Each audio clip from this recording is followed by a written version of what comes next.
I'm David Thomson. I'm a barrister at Decker Chambers with a number of years' experience. I've got a background in medicine, so I do an awful lot of clinical negligence cases and in personal injury cases for both claimants and defendants. What we're doing today is accommodation claims, two phases. When Anirudh comes later on, he's going to take you through the calculation in the Swift versus Carpenter. What I've done is I've looked at claims in clinical negligence cases and set out a number of what I perceive to be important points to the approach that has to be taken by both claimant and defendants. Um, so what I'm going to do is I'm going to go progress slowly through each slide, draw everybody's attention to the important points. There's only about 10, 12, 14 of them in total. And if there are any questions, I've got the chat open. There's been a couple of questions through prior to the Dekinar today, and I'll deal with those in due course later on. So the slides are being moved on by Renee Graham. Onto the first slide, accommodation claims. And this is just to recap what's going to be done with by Anirudh, the effect of Swift and Carpenter. What happens is that obviously one wants purchase money for accommodations or adaptations. And the calculation previously was in Robertson Johnson. What's happening now is that the amount you need, the amount that you might get as a windfall, the money that might be left over if you happen to die early or late, or even just over time, and you live a near normal life expectancy, if you've got sons and daughters or whatever, they may well inherit the house that's been purchased. And that's sometimes perceived as a windfall. It's also based on a predication that property increases in value over time. That's certainly been true over the last number of decades, but it's not always been true. The Robertson Johnson was with a 2% rate of return, whereas nowadays the rates of return are now come down initially for the Swift and Carpenter to minus 0.75 and now back up to 0.5 or half 0.5%. So next slide, please, Renee. You can see that the effect of the change in the discount rate meant that when in 2020, the algorithm was put together for Swift and Carpenter minus 0.75, that meant that the windfalls were certainly paying less with the minus 0.75. Because it's changed to 0.5 now, the algorithm results in further low amounts, but it's a little bit more than it was before with 0.75. Next slide, please. As far as accommodation claims, moving on from Swift and Carpenter, and we'll allow Anirudh to come back to that.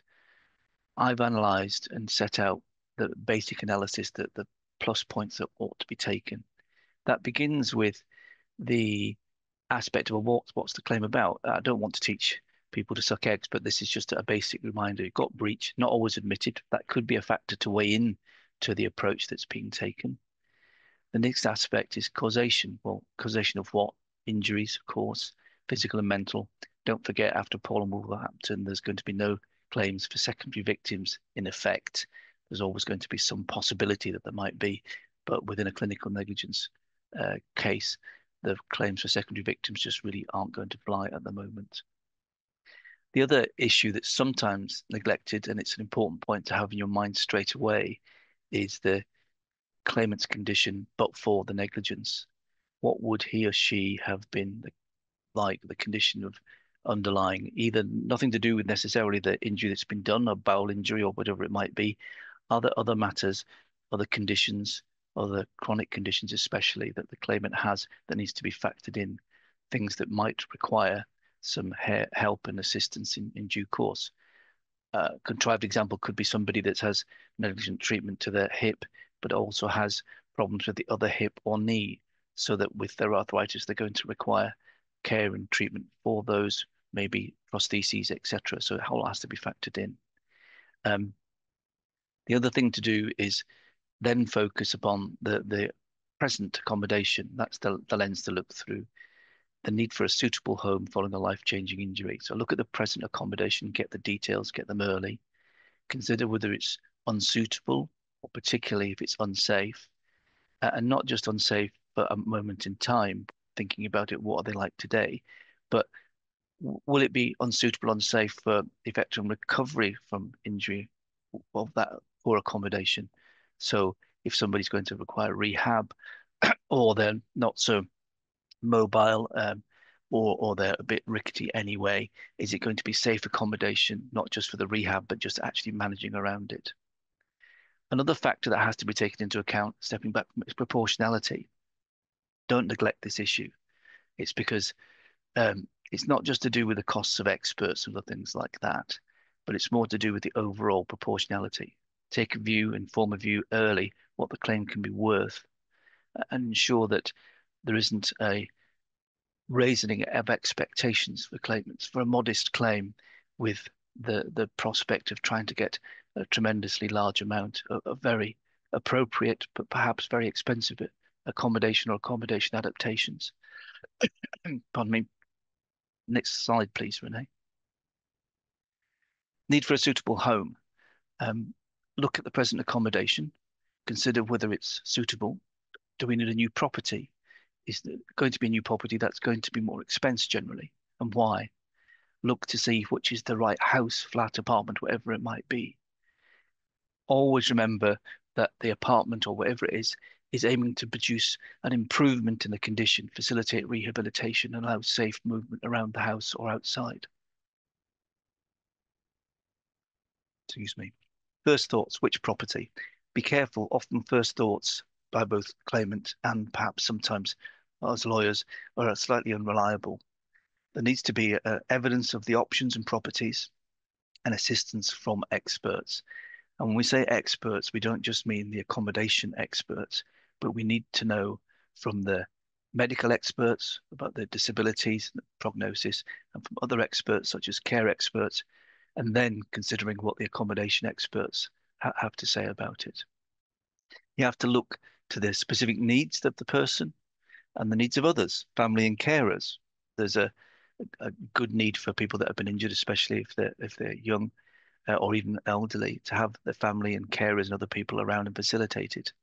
You have to see what condition they are in, whether they're appropriate for helping out or being facilitated. Do they have their own disabilities?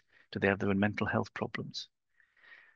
The other aspect to consider is independence versus dependence as far as that person, that injured person, is concerned. What are you trying to facilitate? Are you trying to make them fully independent because they're going to achieve that? Or are they always going to be dependent on care, especially if you've got more catastrophic injuries, cerebral palsy, or people that end up without mobility at all? Um, New build versus old build or part old build. Land, garden, everybody loves a garden, access to it, and access to the property. Is the property that's been identified, is it a transient or a temporary accommodation with a working towards a more full-time um, property in due course? There's been a question through from Thomson and Passmore about the approach to getting an interim payment, and I'll address that right at the end of this. Must relate to cease claimant's specific needs and practical matters such as care and equipment. So there needs to be enough room, enough storage, other aspects to take into account, such as carers, as I've already mentioned, access. What about, is it going to be near family and friends and other matters that are frequently articulated? I've gone through those in another slide, a couple more along, some specific examples about moving near to family and friends. Next slide, please, Renee. Suitability. Look carefully at the claimed expert care regime and the responses, not just the physical disabilities, but mental, cognitive, psychological. Be a little bit careful about worst day or best day scenarios. Some of those are often selective, quite understandably so. Sometimes from a claimant's point of view, defendant's point of view, they're always selective. So the worst day and best day scenarios are informative, but they have to be treated with a certain amount of circumspection. Background, not just the person's background, but their interests, pastimes, culture, religion, all of those matters can be relevant. It's so various, you can't necessarily say any particular point needs to be made, but things such as having to have prayer rooms, etc., should be factored in. Prognosis is also very important. I've already emphasized the prognosis, but for what would the person have been like with other injuries, or with the same condition, be it arthritis or rheumatoid or whatever it might be. So the prognosis but for the injury and the prognosis in any event with the injury is a very important aspect. Next slide, please, Renee. Um, Suitable accommodation is a mixture of factual and expert evidence. Expert evidence is the accommodation expert, in the end, the care expert, and other medical evidence.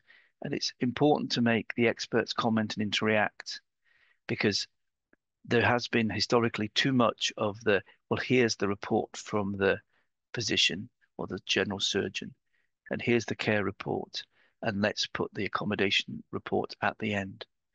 As we'll see in further slides further on, there's now decisions that basically say that meetings and discussions with the solicitors and the experts and the injured person are to be facilitated as long as they're reasonable and focused upon the needs.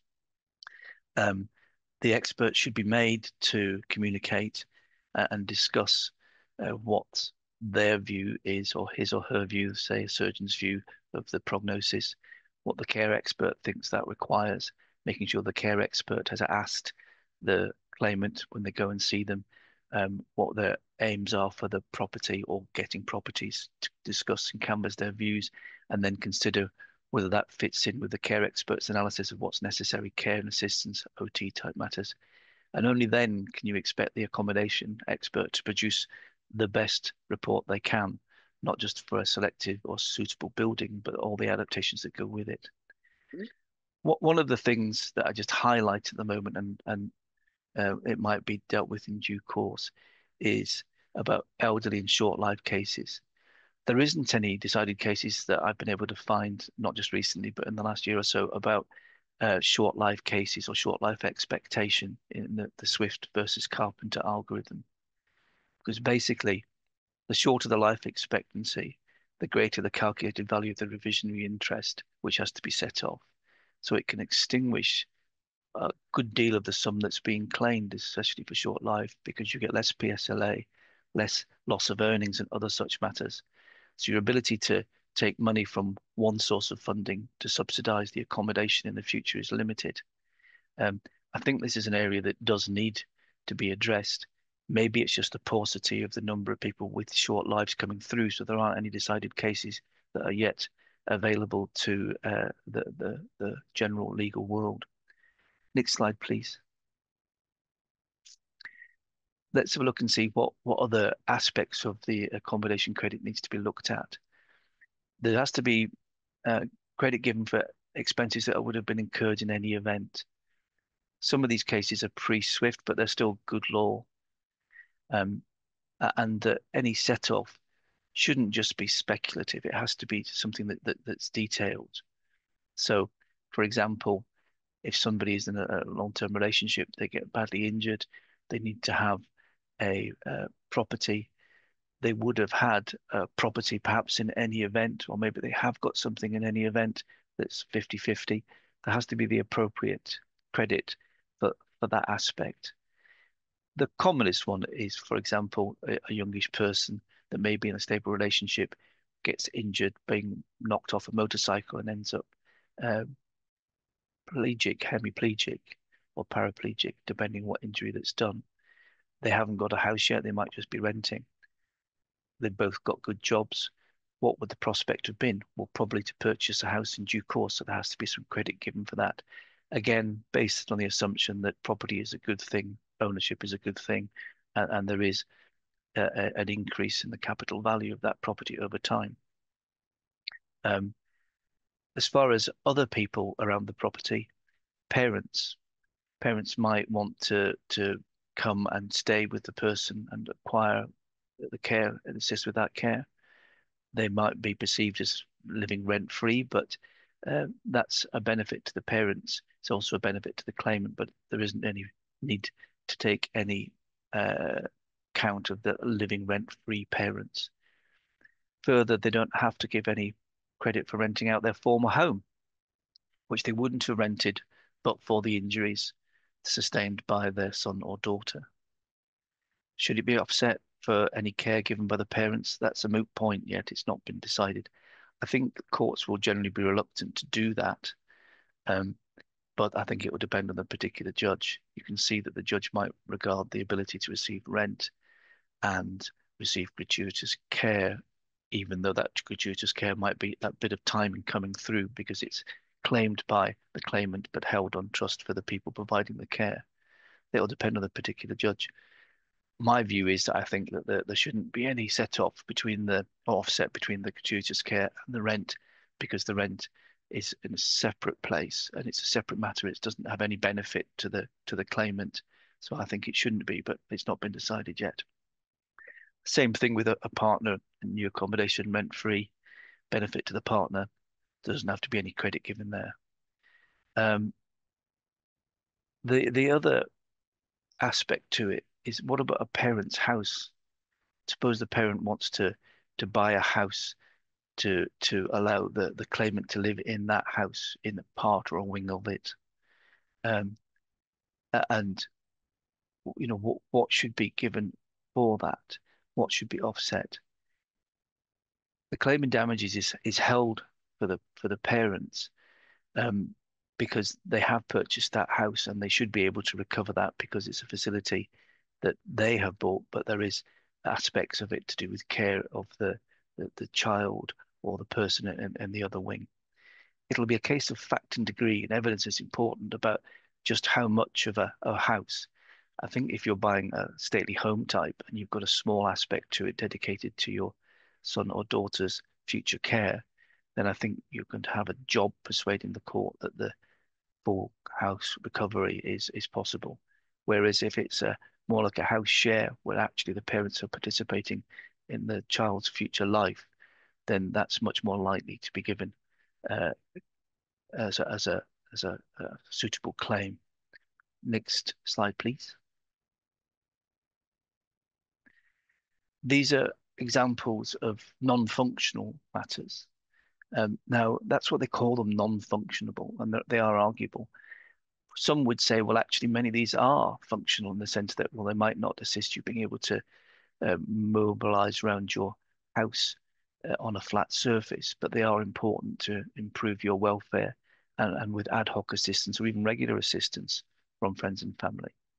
So some of the things that have been recognized where awards have been made are desires to live near family and friends, expense of a parent moving from the south or East Anglia all the way up to the northeast, uh, decorative furnishings and fittings to improve morale and other things such as that.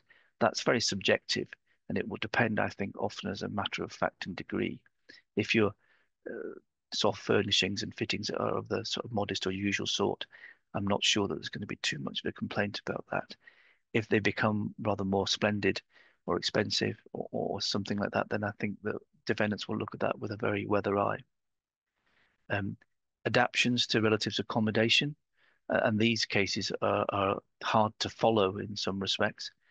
If you look at the one that's Manor, where there's been a villa in Barbados where somebody comes to visit on a regular basis, and that there were sums given in the damages for adaptations that Barbados or the villa in Barbados, but not for its maintenance and future running costs. Compare that with the father's house where it was for access, sought 6,000 for rampage and other things like that. And the court formed the view that £500 worth of movable ramps was appropriate. So it just depends on a complex brew of how it's presented, what is regarded as necessary. I suppose in some respects, what was the norm for the person before they were injured, and also the individual taste, foibles, or decision of the particular judge you're in front of. It does seem to come back to proving what's reasonable in all the circumstances, and that's Whitten.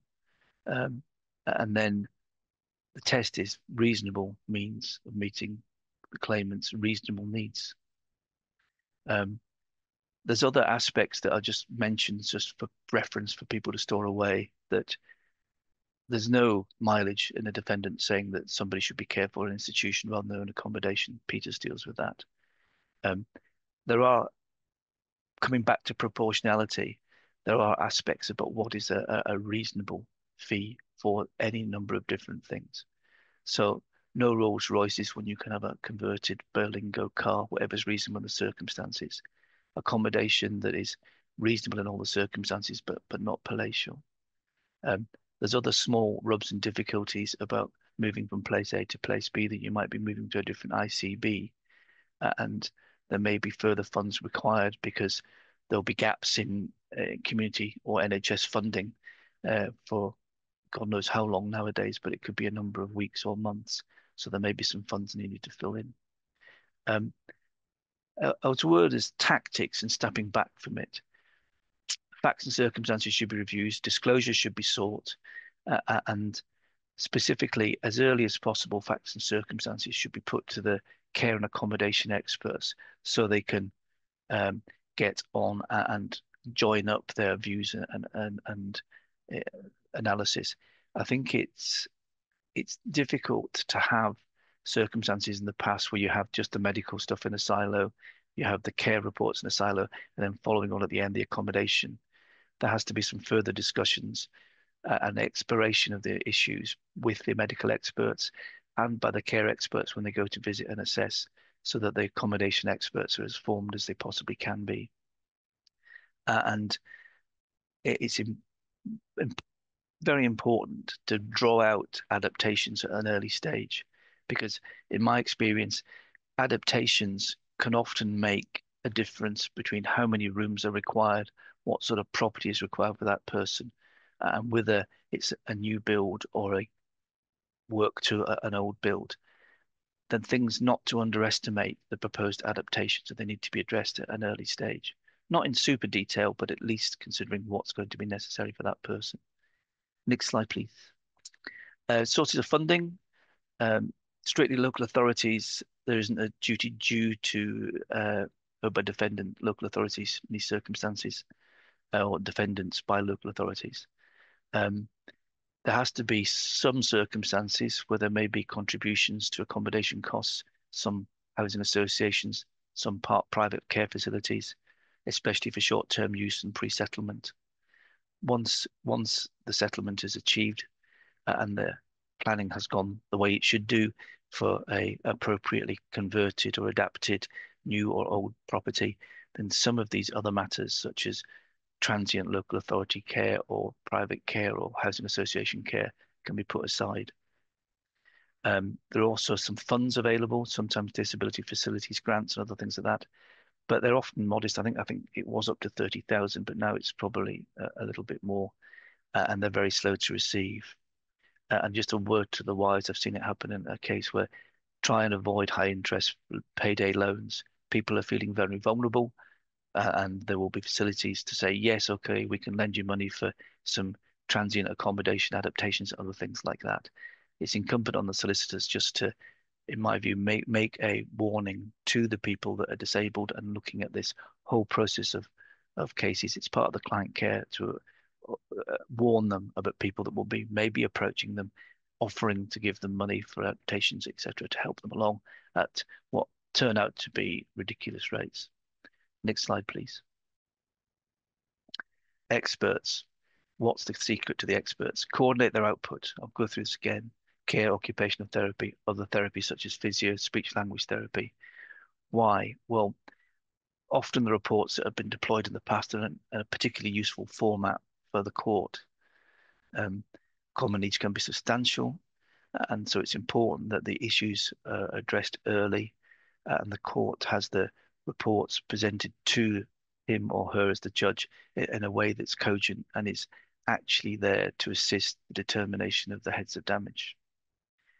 Don't forget the past adaptations and make sure that somebody hasn't been getting on doing things. Family's been working through and adapting things. Make sure all the costs are included in that. That's not just to make sure people don't end up working for nothing, because some people would, some family would, of course, but also make sure that it shows consistency and attention to detail. And one final thing about coordinating the expert output, additional reports and comments on other reports. One, they are privileged. I don't think you have to disclose them. There's been some recent case law about that.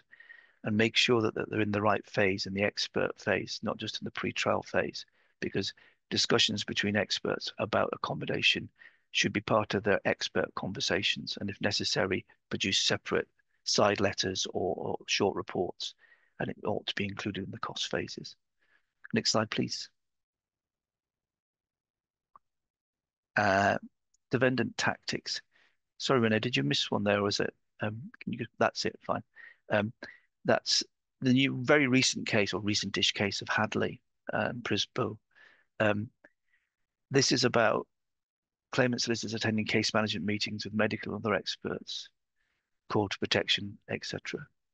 And the Court of Appeal, the defendant's situation was that's unnecessary. It shouldn't be part of it. The expert should be able to discuss this, or it can be done on paper. Court of Appeal decided that such costs were incidental to the proceedings and could be recovered, and that the recoverability had to be seen through the lens or ticking off the box of utility, relevance, and attributability of the claim, so that reasonable and proportionate costs could be recoverable by the solicitors for attending. So just make sure that you're looking at those heads and making sure any file notes or other things like that detail the utility, relevance, and attributability to the claim of the meetings and discussions. So from a claimant's point of view, there shouldn't be any bar to attending rehab meetings and the like. The defendants, they'll say, well, can't be assumed to be recoverable, and they'll argue out the facts and circumstances. And therefore, it's up to both sides, both sets of solicitors, to make sure that the appropriate records are kept and that utility, relevance, and attributability is considered. Next slide, please. Tactics. And this is just a recap of defendant tactics. So claimant solicitors need to consider these, but it's often what happens. Medical evidence, causal link between injury and the need for alternative accommodation or the other adaptations. That's to say, well, the injury isn't as disabling or whatever, or it's saying, well, there are other injuries or aggravations that have come through, and the need for accommodation has been accelerated or caused in whole, or the adaptations caused in whole by the not just the first injury or the other injury, but the underlying condition. So what you need in that circumstance is medical evidence of the factual evidence of the abilities or in the alternative, what they would have been like but for. And what actually happens is that what the defendants are arguing, of course, is for less costly solutions in the short or long term. It's not just about the disability or the medical causation. It's about less costly solutions in the long term.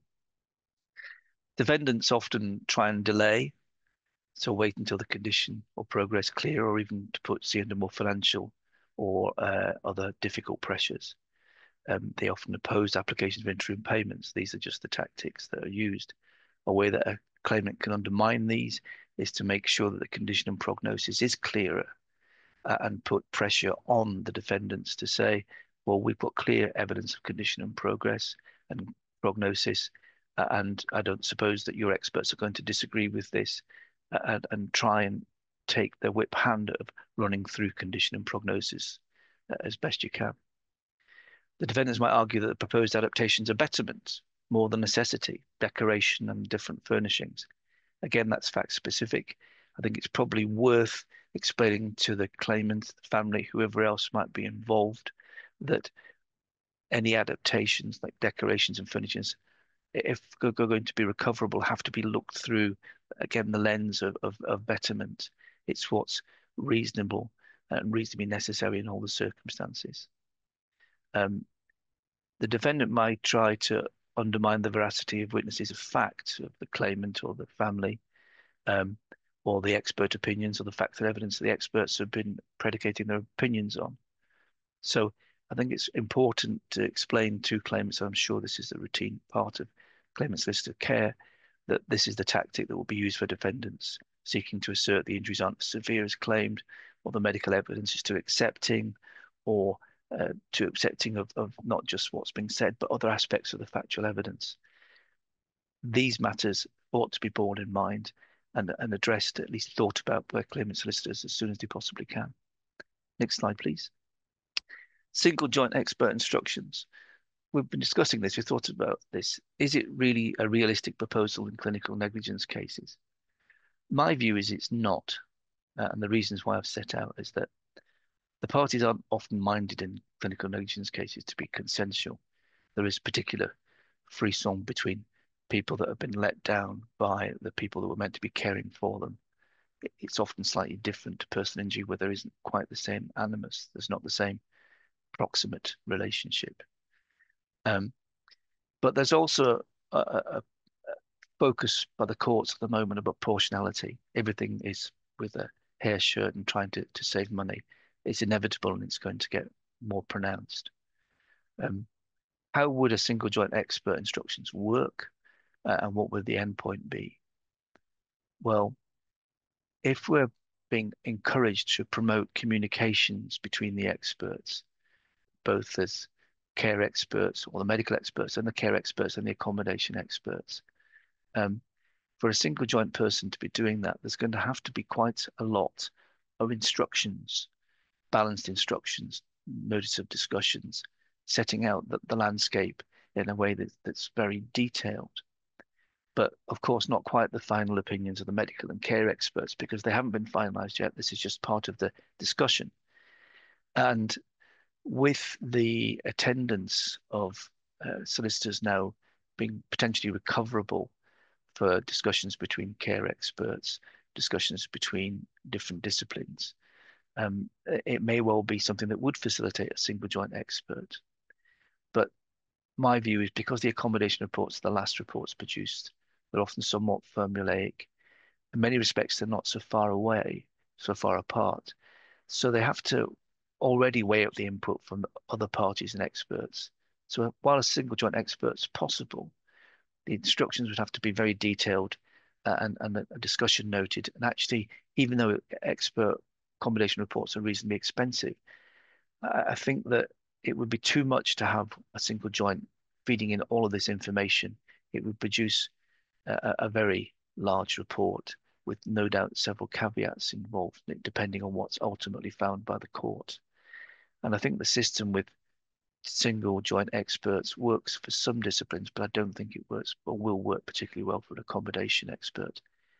The tried and tested way of having two, one in each side, looking at the different properties, looking at the possible adaptations, looking to the future, whatever's needed. I think that works reasonably well, and we ought to try either for claimant or defendant avoid having single joint experts for accommodation claims. Next slide, please. One point of emphasis, as just about to finish, is that prognosis, expert evidence, but it's also informed by the factual evidence. The factual evidence is both as to how the person is getting on, how they are managing around the present accommodation, and how they are um, managing to survive with their injuries. So it's not just simple medical prognosis about the underlying condition, how the damaged hip is going, how the spinal injury is going, but it's also looking at the prognosis of uh, ability and how they're able to manage with whatever facilities they've got, whatever aids and equipment. And that there's also a link between those and life expectancy assessment often. And the life expectancy assessment is one that has to be made by the appropriate expert. It depends on the particular facts of the case, whether it's going to be a physician or a neurologist or whatever. And the starting point is looking at the records, the factual evidence, the other relevant documents, work and employment, DWP, other benefits, etc. So you're going to be looking at all of those to form a view as to how much the person's getting and what the disabilities or abilities are. Um, most of the facts don't determine life expectancy, but expert comment will. Remember that the courts at the moment are reluctant to depart from the Ogden tables. So one of the pitfalls to avoid is that if there is, after an initial view, often getting a part of a report from, say, a surgeon about somebody's severe problems with their bowel that's been badly damaged, there may be an initial view about life expectancy. But if there isn't going to be any significant departure from what would the Ogden table say about that person's age and life expectation, one has to be quite circumspect about spending too much time and a disproportionate amount of money getting life expectancy expert reports when it's not going to make that much difference to life expectancy. Courts are reluctant to award costs for life expectancy or even permission, but award costs for life expectancy reports that don't differ very much from the things that are set out in the Ogden tables. So that's the aspect of the important points of focus as far as accommodation claims are concerned. I just highlight at the end that a couple of members of DECA have done on the 25th of August 23 a very detailed précis about the different state of different adaptation claims and what heads can be made and how those progress. Um, it's a very useful review, and it's worth just reading at least once to give you a good understanding about adaptations, because the adaptations aren't just having a profiling bed. There are a whole myriad of different ones, and they can make a very substantial part of the claim.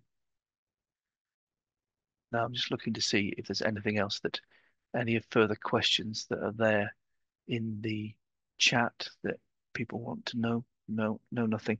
I'm just going to address the question that was raised. I'm just going to look and see.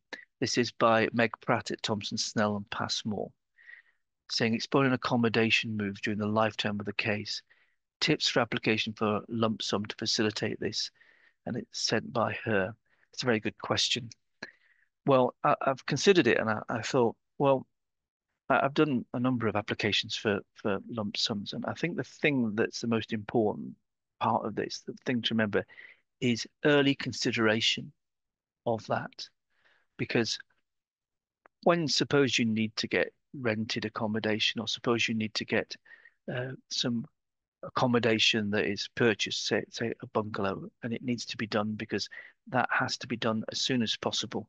The person needs that level of mobility care, perhaps an extra room for a carer or carers overnight. Those matters have to happen, and they would not just improve the mobility and facilities for the person that's been injured, but they also enhance the rehab and mobilization that will improve their rehabilitation, improve their state, both mental and physical. But that takes time. And what is often the big problem, or a big problem, is that you're seeking to get a lump sum and you're seeking to find a suitable property. And it's a chicken and egg, really, a catch-22. Unless you've got the funds, you often find that it's difficult to get the suitable property, because some of the properties in the past, certainly some bungalows, have sold pretty fast. And it being a marketplace, if you haven't got the money to pay for those, the place, the bungalow, and the necessary adaptations that have to happen, then you don't get to purchase, because somebody will come along and purchase it instead of you. So the main thing to do with lump sums for accommodation is think about this at an early stage. Get it on train before you're in the market and looking for purchases. Not just for yourself as a solicitor saying, right, I'll think about the idea we might need a lump sum for accommodation, but descend to the detail. Ask the expert, be it a medical expert or a care expert at the earliest stage, to say, what do you think is going to be necessary? Identify the suitable sort of property, bungalow, will a flat do, whatever. And then you're thinking about filing the interim payment application.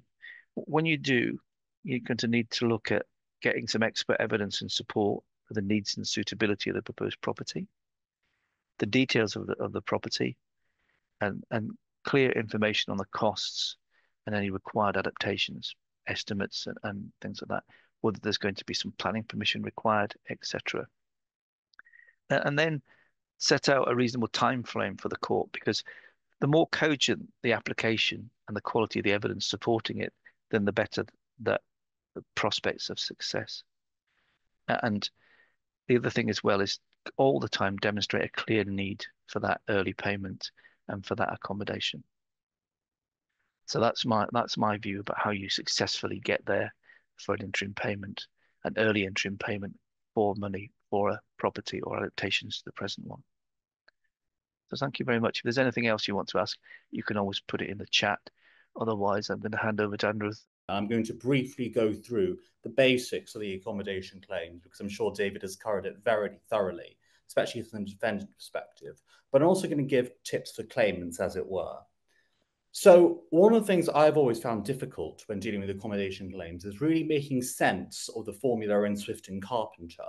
And especially when you're new to this area, it can be difficult to really delve into the detail. And I found that the paradigm cases in the Court of Appeal give don't exactly assist either. So what PIBA have done, what I've found useful, is they've given a formula for identifying the value of what's called the reversionary interest and the damages in question. These slides will be circulated, but I'm just going to walk through the formula with you very briefly. Again, the starting point, as David has already indicated, is the reversionary interest, which is the future interest of a property which cannot be accessed until the death of the claimant.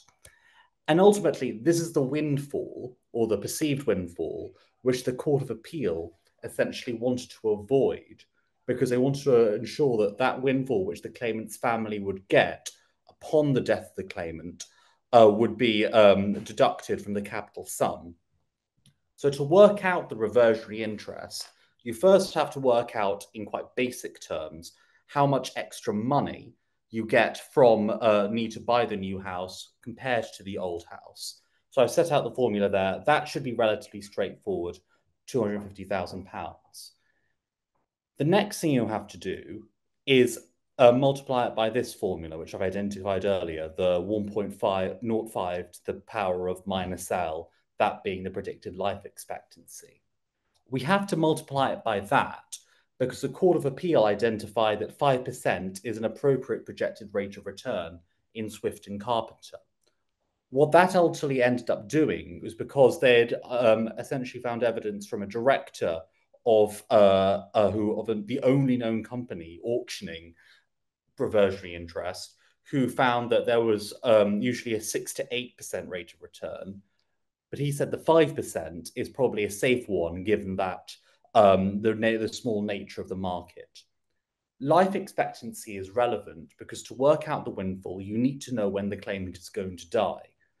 And so therefore, the upshot of this is that the longer the life expectancy, the higher the damages. So if we take Mrs. Swift's case, the value of the property required was £2.35 million. The value owned was £1.45 million, and the life expectancy is 45.32. If you plug that into this formula, you get the value of the reversionary interest and then the damages, which come to £801,000, 913 pence. I should stress the formula is not mine. It's one provided by PIBA, but I found that extremely useful for really understanding and grappling with the accommodation aspect. But of course, there are limitations to Swift. The Court of Appeal recognised the formula does not work particularly well with short life expectancies. And this point was raised also in Hill at East Kent Hospitals University NHS Trust, in which Annabelle Darlow Casey, sitting as a Deputy High Court judge, identified that there was a real risk the claimant wouldn't have sufficient accommodation if they had a short life expectancy. And you can see that from the formula, that if you have a smaller life expectancy, you're likely to get a smaller reversionary interest and lower damages.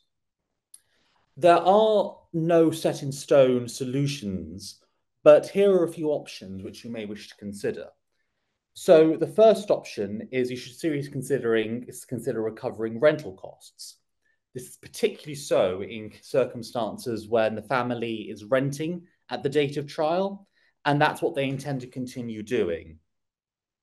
Another option, which was mooted by Christopher Hoff of Sargent's Inn, is to seek financial assistance on the open market for a third party to buy a suitable property, allow it to be adopted, and grant a life tenancy to the injured claimant. And in theory, an agreement of rent to pay rent by way of a periodical payment order can provide security to a lifetime. The disadvantages Mr. Hoff identified is that it could provide difficult to move or downsize. The next issue, which is not which you may come across, is what happens if you have child claimants who are injured, and they may not wish to buy their house until 35. And as someone who's actually just recently bought their first house, you may want to consider upgrading it in the future. John Whitting KC in a recent article identified that the most sensible option in this respect is to divide the value of the house depending on the stages of life. So, for example, if a child at 16 is injured in an accident, then from 25 to 35 you have no house. 35 to 45 a £350,000 house, and a 45 to 70 a £700,000 house. You then calculate a weighted average of the value and deduct that figure from the cost of the required property. So in reality, you take an average of that and you deduct it off. When calculating the cost of the capital sum, always remember think about the interest the claimant had beforehand. So it's very tempting, for example, if the claimant owns current property is £350,000, they're married, to just assume that the figure would be 350. The figure for the capital sum will be 350,000 minus 175,000. But, or rather, 600,000 minus 175,000. But if you assume that they own half the pre-accident property, then there's a strong argument, it's one mooted by the editors of Kemp, that the value would be half the property value. So rather than looking at what is the property value as a whole, you look to see how much actual interest the claimant owns in their matrimonial home, and then use that as the starting point, which means that you have £600,000 minus £175,000 rather than 600,000 minus 350 grand. Of course, when considering the claimant's expenses, it's not just the cost of accommodation. As anyone who's bought their house has known, there are all sorts of different costs that arise, from estate agent fees, legal costs, removals, council tax charges, and the additional costs thereafter, which can be assessed via multiply and multiplicand accommodation. So when you're looking through obtaining accommodation, think about these different other costs and get evidence of them, because ultimately your job as claimant solicitors is to provide full compensation, and obtaining that extra evidence can really make the difference.